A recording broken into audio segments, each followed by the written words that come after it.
Hi guys, it's Melissa from Real Estate Savvy. So today I wanted to show you some places where you can look online to find homes in your area.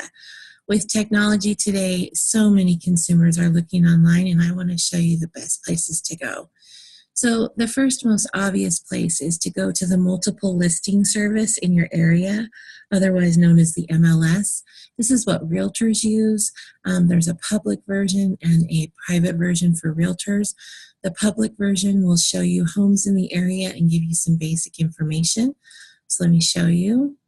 I just typed in a zip code. This happens to be the MLS in my area.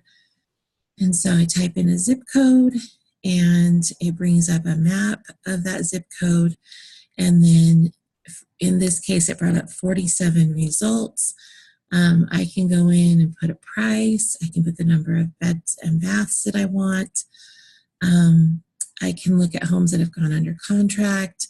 I can choose a style of home, the year it was built, the square feet that I want, all of those things. And then it will bring up the homes that match whatever criteria I have put in. And then if I find a home that I'm interested in, I can click on that and go in, and it will tell me more about it. It'll tell me how long it's been for sale, how big it is. I can click on here and it'll take me to a map of the actual street, and then I can click further and see like as if I'm standing on the street in front of the house. Let me just show you that. So it's going to bring up the map, and then it'll bring up a picture of the house. And if I click on that, it takes me as if I'm right there. Sorry, my computer's slow.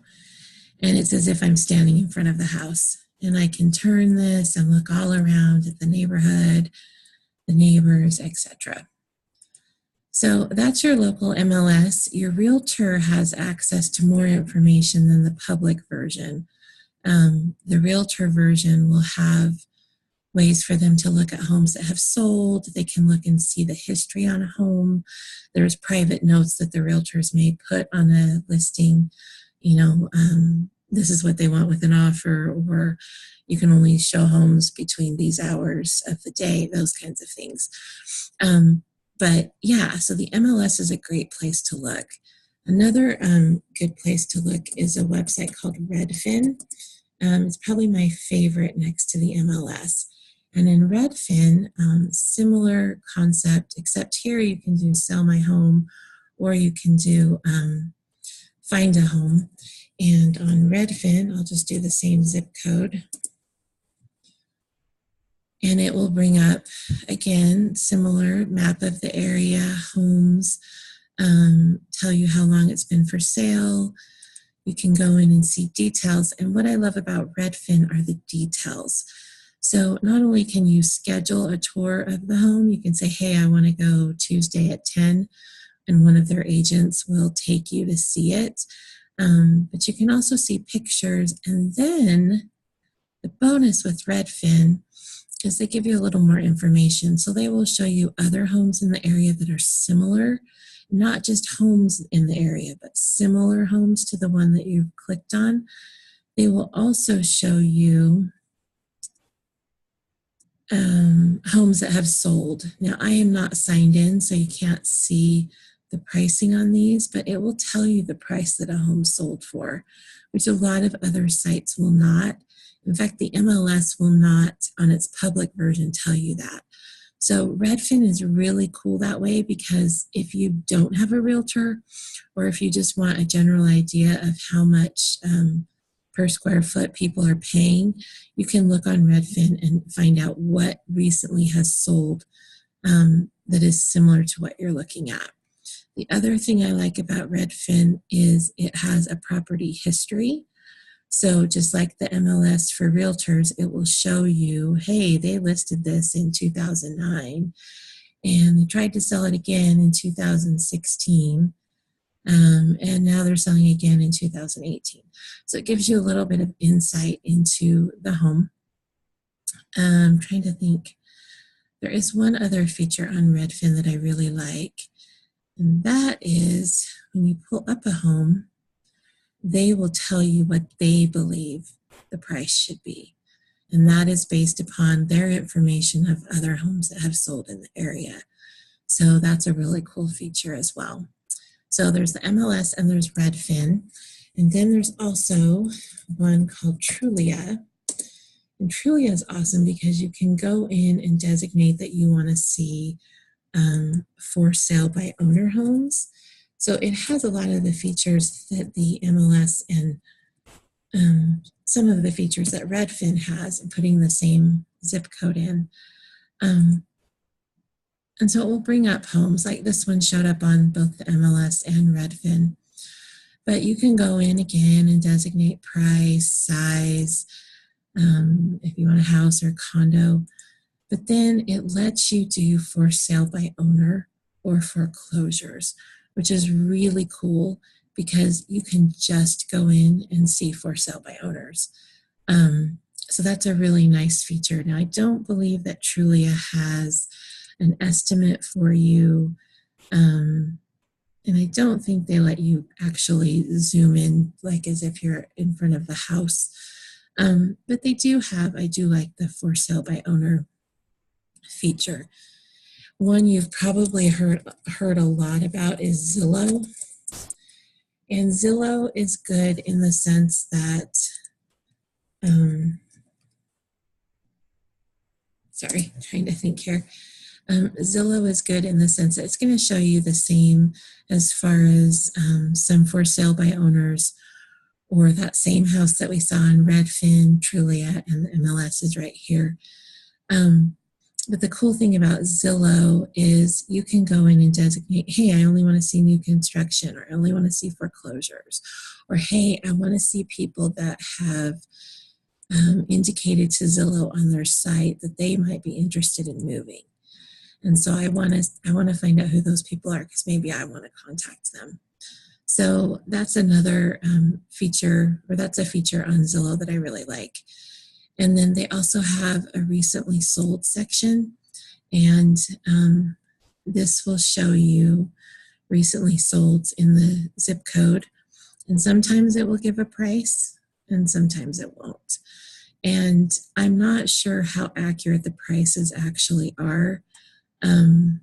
Sometimes they are, sometimes they're not. So just be cautious of that.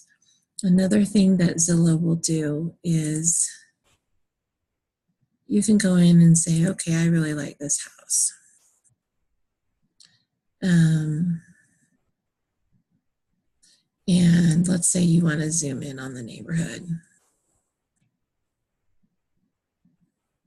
You can zoom in on the neighborhood to where you actually see the neighborhood, and it will give you Zillow's estimated value of properties around the one that is for sale or for rent or foreclosed on or whatever.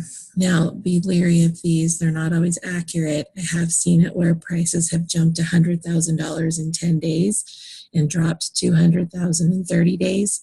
So just be leery of that. But Zillow can give you somewhat of a good idea of a neighborhood, and it also lets you see the actual streets, and you can zoom in pretty close to see the size of the yard or what way the house is facing, all of those kinds of things.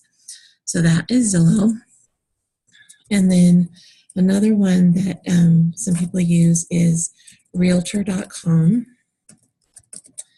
And I actually prefer the other sites that I've shown you over Realtor.com, but it's probably better known than some. So put that same zip code in. Here's Realtor.com. There's that same house we've seen on multiple sites. Again, you can go in and put price, bed and bath, all of those kinds of things. Another option, I saw this just now as I was showing you, they have the just sold section. So you can go there, and no recent homes. I don't know that that's true, but it looks like they have the section. I don't know if it's always working. And then another option to look is your local classifieds. So here, this is our local news, and we can go on here to homes. Sorry, just a second. And then I can go in and choose the zip code, what type of home. I can do by owner or by agent. And again, it will bring up homes in the area and tell me how long they've been on. Finally, there's Craigslist. And Craigslist is similar to the classifieds that I just showed you. The one thing about the classifieds in Craigslist, and you can have this with any site except the MLS, is that there can be listings that are actual listings where people try to get you to pay them a deposit or whatever, and it's on a bogus listing. So just be leery of those because that's pretty scary, and I've actually seen it firsthand happen. So anyways, those are the websites that you can start to use to look at if you are in a home shopping search. And I hope that helps you. And if you like these videos, give me a thumbs up. I'm going to have more coming up on how to know if you're getting a good price on a home, what to look for in an agent, how to figure out what your top priorities are, all those kinds of things. So make sure you subscribe and give me a thumbs up and leave me a comment if you know of any other sites or have any other tips on where to search for homes. So until next time, thanks so much. Bye.